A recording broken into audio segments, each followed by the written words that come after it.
Yeah, అది report ఇంకా రాలేదండి. రిపోర్ట్ డీటెయిల్ రిపోర్ట్ అయితే వస్తుంది. యాక్చువల్గా మీకు అందరికీ కూడా ఇష్యూ తెలిసిందే. పెరోల్ విషయం కూడా మీ అందరూ కూడా చాలా ఒక్కొక్కరు అంటే మ్యాక్సిమం మీరు ఇన్వెస్టిగేషన్ మీరు చేశారు దాని మీద. నేను దాన్ని ఎప్పుడు కూడా తప్పు పట్టట్లే. బట్ మీకేమైనా క్వశ్చన్స్ ఉన్నాయా దాని మీద? సార్, ఒకటి మీకు ఒక విషయం చెప్పనా, ఎవరి దగ్గరికైనా ప్రజాప్రతినిధుల దగ్గర అనేసరికి ఎవరికైనా ఏదైనా అవకాశాలు కావాల్సి వచ్చినప్పుడు వస్తారు. వచ్చినప్పుడు కొన్ని సందర్భాల్లో ఓవర్లుక్లో కొంతమంది ముందుకెళ్తారు, కొంతమంది వాట్ ఎవర్ ఇట్ వాళ్ళకున్న పరిచయాలు బేస్ చేసుకుని కొంతమంది ముందుకెళ్ళచ్చు.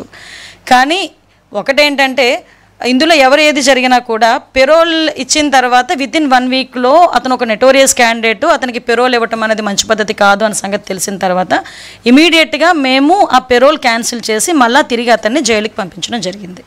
ఇదే పెరోల్ గురించి మీరు మాట్లాడాలనుకుంటే లాస్ట్ గవర్నమెంట్లో అతనికి యాక్చువల్గా శ్రీకాంత్ అనే వ్యక్తి ఇంతకుముందు 2010 నుంచి జీవిత ఖైదు, అతను 2014 నుంచి సంథింగ్ ఆ ఏరియాలో ఒక 4 years అతను అబ్స్కాండ్ అయ్యాడు, తర్వాత సరెండర్ అయ్యాడు. సో ఈ నేపథ్యంలో అతనికి కొన్ని రోజులు పెరోల్ కూడా ఇవ్వకూడదు. కానీ ఆ పీరియడ్ అయిన తర్వాత లాస్ట్ గవర్నమెంట్లో దగ్గర 27/1/2024 నుంచి 13/3/2024 వరకు అరౌండ్ 45 days అతని పెరోల్ మీద బయట ఉన్నాడు. ఓకే, మా దగ్గరకు వచ్చేసరికి పెరోల్ విషయం దగ్గరికి వచ్చేసరికి పెరోల్ ఎవరిచ్చారు ఏంటన్నది మేమందరం ఆ ఎంక్వైరీ మేము చేసుకుంటున్నాము, ఆ రిపోర్ట్స్ మేము తెప్పించుకుంటాం. కానీ ఆ ఇమీడియట్గా జరిగిన పొరపాటు ఏదైతే ఉందో పొరపాట లేకపోతే వాట్ ఎవర్ ఇట్ మేబీ ఏం జరిగినా అది కొంచెం ఇబ్బందికరమైన పరిస్థితిలో ఉన్నది అనే సంగతి తెలిసిన వెంటనే వితిన్ 1 week మేము పెరోల్ క్యాన్సిల్ చేసాము. తిరిగి ఆ ముద్దాయిని తిరిగి జైలుకి పంపించడం జరిగింది. హోమ్ మినిస్ట్రీ స్వయంగా దాన్ని సిఫార్సు చేసింది, సర్క్యులేట్ చేసింది అని ఒక అలిగేషన్ ఎవరున్నారు? నేనేమంటానంటే ఇప్పుడు దయచేసి అందరూ కూడా నాకు సోదరులు లాంటి వాళ్ళే. పెరోల్ ఎలా వచ్చింది ఏమొచ్చిందన్న పోస్ట్ మార్టం కన్నా ఆ వెనకాతలు జరుగుతున్న సిచ్యువేషన్ గురించి పోస్ట్ మార్టం చేసుంటే మీకు బాగుండేది, నాకు బాగుండేది. ఇప్పుడు ఫర్ ఎగ్జాంపుల్ అంతవరకు సిచ్యువేషన్స్ నిన్న మొన్న కొన్ని సోషల్ మీడియాస్లో హల్చల్ చేసినాయి. హూ ఈజ్ దట్ ఫెలో, ఆవిడ ఏంటి బ్యాక్గ్రౌండ్ ఏంటి, ఆవిడ ఏం చేస్తా ఉంది. సో నేనేమంటానంటే పెరోల్ అన్నది నేను డెఫినెట్గా చెప్తున్నానండి, పెరోల్ విషయంలో ఎలా వచ్చింది ఏంటన్నది నేనైతే డెఫినెట్గా మేమైతే మా ఎంక్వైరీ రిపోర్ట్ మాకు వస్తుంది, దాని మీద అయితే మేము ఎంక్వైరీ చేస్తున్నాం, అది పక్కన పెట్టండి. కానీ ఇమీడియట్గా మేము స్పందించి మాత్రం పెరోల్ క్యాన్సిల్ చేసి మళ్ళీ తిరిగి మేము లోపల తీసుకొచ్చి పెట్టాం. కానీ ఒకటి చెప్పండి.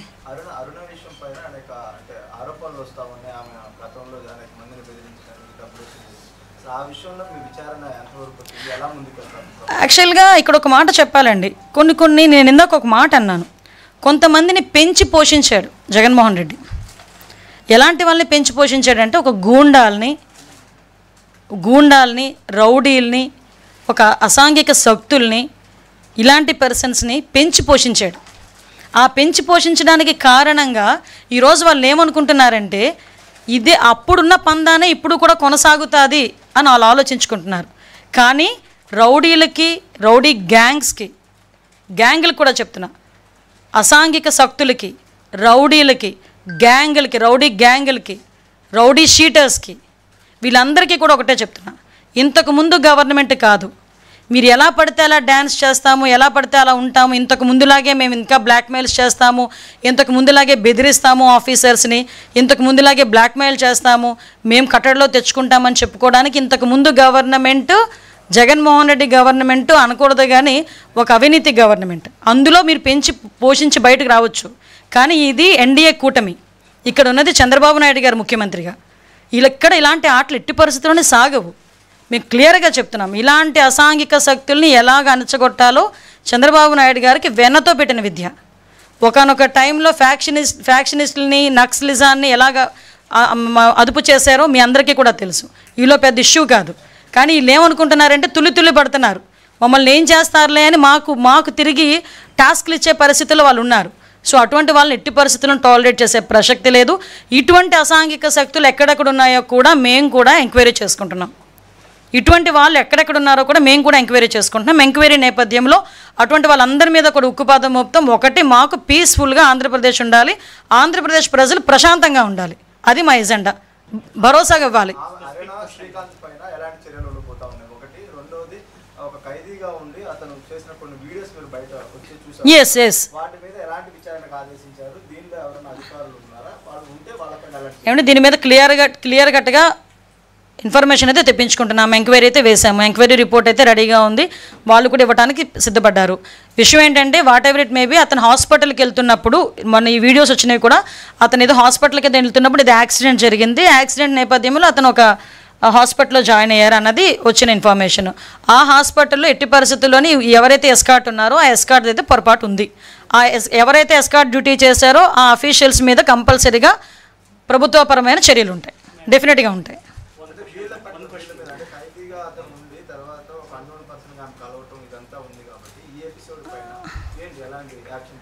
యాక్చువల్గా నాకున్న ప్రైమరీ ఇన్ఫర్మేషన్ ఏంటంటే, ఈవిడ మీద ఒక 2 కేసులు కూడా ఉన్నాయి. ఇంతకుముందు ఒక వెలుగు డిపార్ట్మెంట్లో ఏదో పనిచేసేటప్పుడు 13 లక్షల రూపాయలు ఏదో ఫ్రాడ్ అయిందని చెప్పి వాళ్ళు తీసేసేయటం, సంథింగ్ ఇంకో కేసు ఏదో ఒక ఇంటిని ధ్వంసం చేసే కేసు ఏదో ఉంది. ఫర్దర్గా కొన్ని మా పరిధులు మాకున్నాయి. మా ఎంక్వైరీ మాకు జరుగుతుంది. ఏదైనా కూడా ఎంక్వైరీ రిపోర్ట్ని బేస్ చేసుకొని కంపల్సరీ కఠిన చర్యలు తీసుకుంటాం.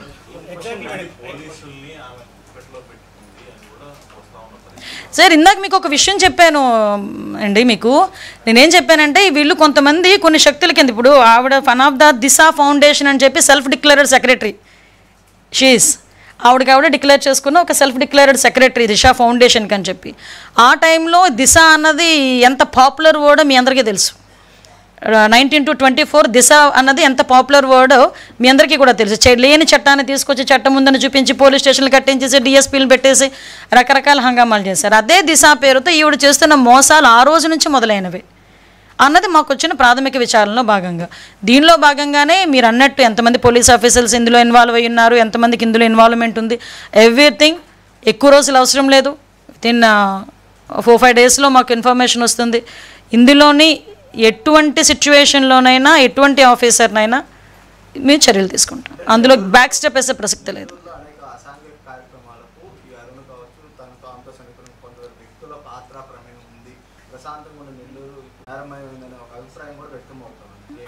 డెఫినెట్లీ మీరు అన్నది కరెక్టే. మీరు అన్న దాని మీద మేము ఎంక్వైరీ చేస్తున్నాం. యాక్చువల్గా ఇంతకుముందు మాకు వచ్చిన చిన్న ప్రైమరీ ఇన్ఫర్మేషన్ బేస్ చేసుకొని మేము అన్నీ కూడా బయటకు తీస్తున్న నేపథ్యంలో, అంటే హౌ షీజ్ అన్నది ఇక్కడ నేను మెన్షన్ చేయాలి. సంథింగ్ ఒక 3-4 డేస్ బ్యాక్ ఏదో ఒక సిఐకి ఫోన్ చేయాలింది ఇదే మనిషి దగ్గర నుంచి. ఎలా వెళ్ళింది తెలుసా? మా పేషెంట్ నుంచి వెళ్తున్నట్టుగా వెళ్ళింది నెంబరు. సంహో మా ఓఎస్డీకి ఫోన్ చేసి ఏంటి సార్, ఎవరో లేడీ ఉన్నారా, నన్ను ఇలా బెదిరిస్తున్నారంటే, ఏంటి ఆ నెంబర్ ఇవ్వండి, హెర్ నెంబర్ అంటే చెప్తున్నా. ఇంత సిచ్యువేషన్ జరుగుతున్నా కూడా ఆవిడ చెప్తోంది. Yes exactly, that's why we are enquiring.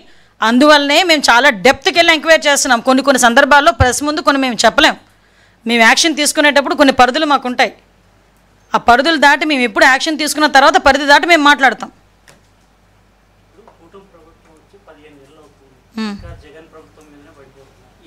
ఏం పడ్డామండి? ఎలిగేషనా ఇది వాస్తవాలా? అలా కాదండి, అలాగే ఒకటే మీరు అన్నదానికి.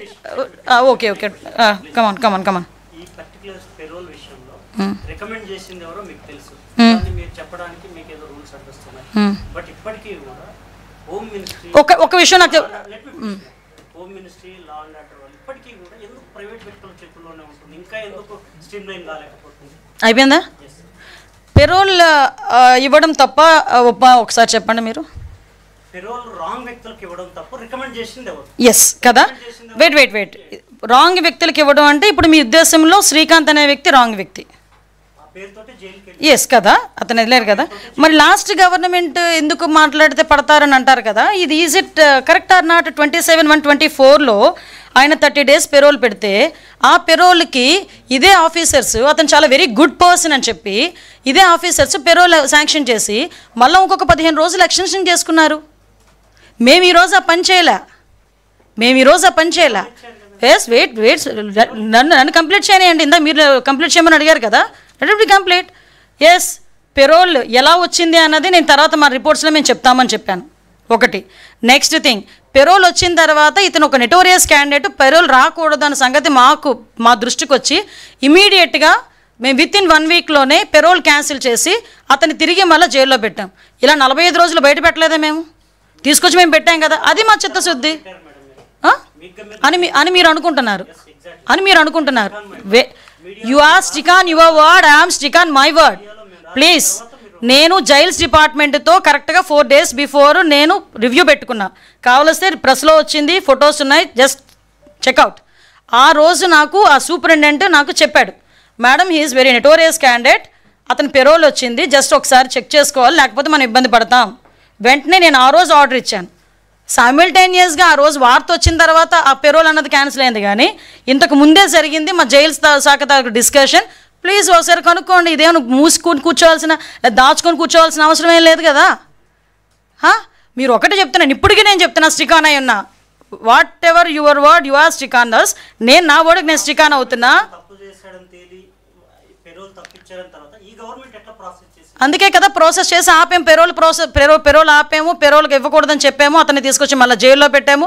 అతని వెనకాతలు ఏం జరుగుతుంది, పెరోల్ ఇవ్వడానికి ఎవరెవరు ఇందులో సహకరించారు దాని మీద ఎంక్వైరీ జరుగుతుంది. ఎవరైతే దట్ లేడీ, ఆవిడ బ్యాక్గ్రౌండ్ ఏంటంటే ఎట్లా ఎంక్వైరీ జరుగుతుంది.